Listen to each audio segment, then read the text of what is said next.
Hi, my name is John. I mean, Fiona. My name is Fiona. I am sorry about that. They appear almost like hiccups. I am a fairy tale bee with, as I am sure you've already guessed, multiple personalities. We are about to embark on a journey of deep sleep and fairy tales, and as your hostess, it will be my pleasure to take you there. Because of my multiple personalities, one of which you've just had the pleasure of meeting, John, Beezy Beez Honey team has asked me to host these bedtime stories. They suggested that I lean into my many gifts and use each personality for a separate character in the story. And so I did.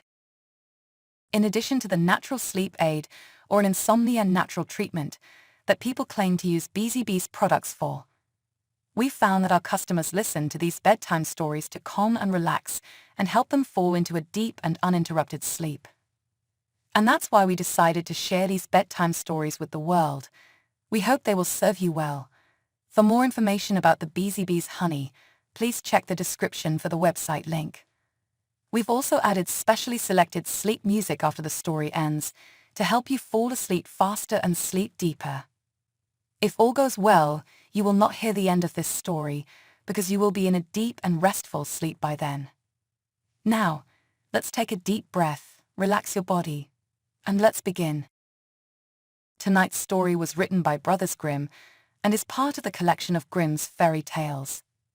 Just in case you are planning to fall asleep before this story ends, I wish you wonderful dreams and deep and restful sleep. Tonight's story: The Frog King. In old times, when wishing was having, there lived a king whose daughters were all beautiful, but the youngest was so beautiful that the sun itself, which has seen so much, was astonished whenever it shone in her face. Close by the king's castle lay a great dark forest, and under an old lime tree in the forest was a fountain.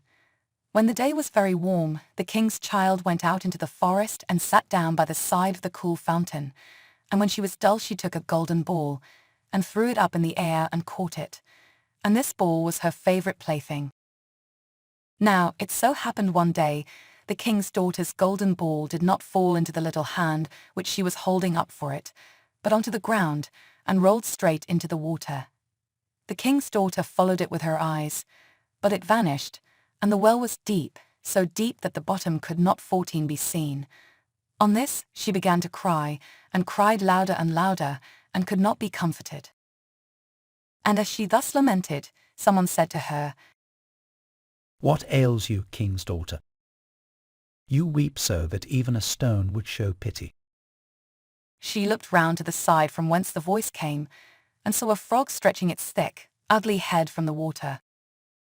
"Ah, old water splasher, is it you?" Said she. "I am weeping for my golden ball, which has fallen into the fountain." "Be quiet and do not weep. Answered the frog. I can help you, but what will you give me if I bring your plaything up again?" "Whatever you will have, dear frog," Said she. "my clothes, my pearls and jewels, and even the golden crown which I am wearing." The frog answered.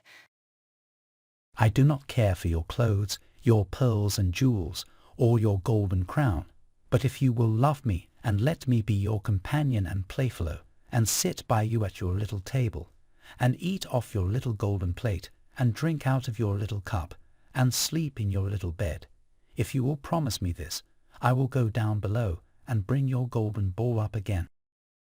"Oh yes," Said she. "I promise you all you wish, if you will but bring my ball back again."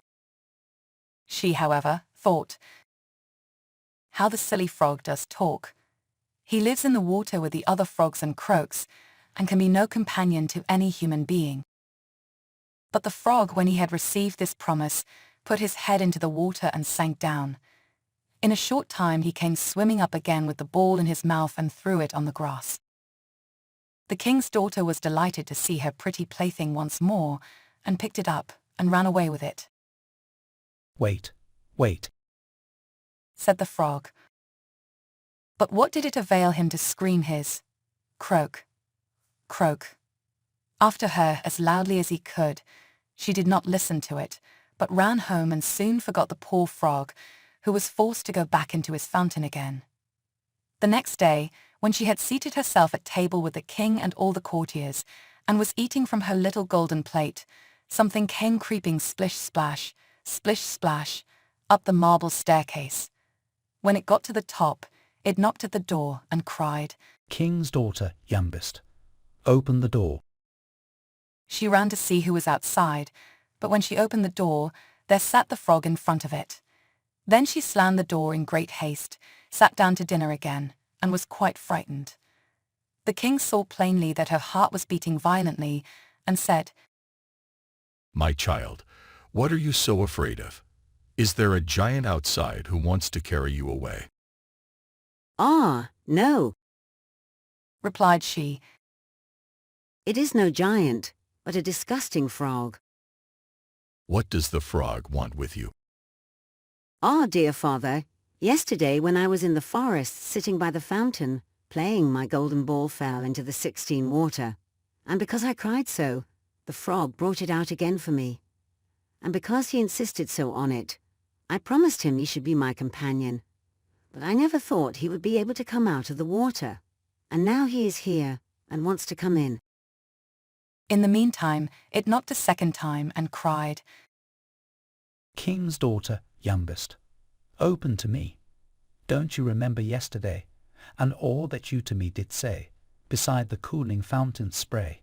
King's daughter, youngest, open to me." Then said the king, That which you have promised you must perform. Go and let him in.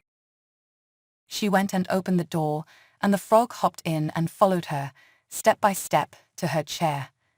Then he sat still and cried. "Lift me up beside you."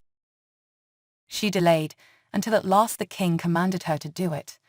When the frog was once on the chair, he wanted to be on the table, and when he was on the table, he said, "Now push your little golden plate nearer to me that we may eat together."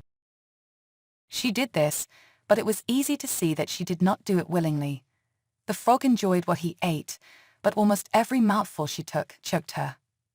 At length he said, "I have eaten and am satisfied. Now I am tired. Carry me into your little room and make your little silken bed ready, and we will both lie down and go to sleep." The king's daughter began to cry, for she was afraid of the cold frog, which she did not like to touch, and which was now to sleep in her pretty, clean little bed.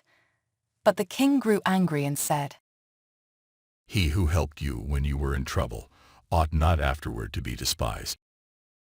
So she took hold of the frog with 2 fingers, carried him upstairs, and put him in a corner. But when she was in bed, he crept to her and said, "I am tired. I want to sleep as well as you. Lift me up, or I will tell your father."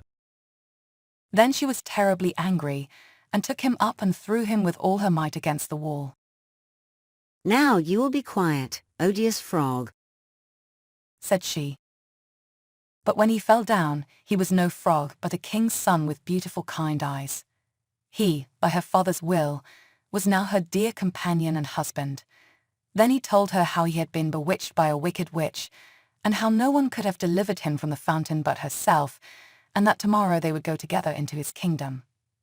Then they went to sleep, and next morning when the sun awoke them, a coach came rolling up drawn by 8 white horses, with white ostrich feathers on their heads. They were harnessed with golden chains, and behind stood the young king's servant, Faithful Henry. Faithful Henry had been so unhappy when his master was changed into a frog, that he had 3 iron bands laid round his heart, lest it should burst with grief and sadness. The coach was to conduct the young king into his kingdom. Faithful Henry helped them both in, and placed himself behind again, and was full of joy because of this deliverance. And when they had driven a part of the way, the king's son heard a cracking behind him as if something had broken. So he turned round and cried, "Henry, the coach does break." "No, no, my lord, you do mistake. It is the band around my heart that felt such great and bitter smart when you were in the fountain strange. when you into a frog were changed. Again and once again, while they were on their way, something cracked, and each time the king's son thought the carriage was breaking. But it was only the bands which were springing from the heart of faithful Henry because his master was set free and was happy. We've now come to the end of this story. If you like this bedtime story, please consider liking this episode. It'll allow the platform algorithm to find more people like yourself who would enjoy this kind of content. Consider subscribing to our channel to be notified when new stories are published. Thank you for listening, and may you enjoy a deep night's sleep.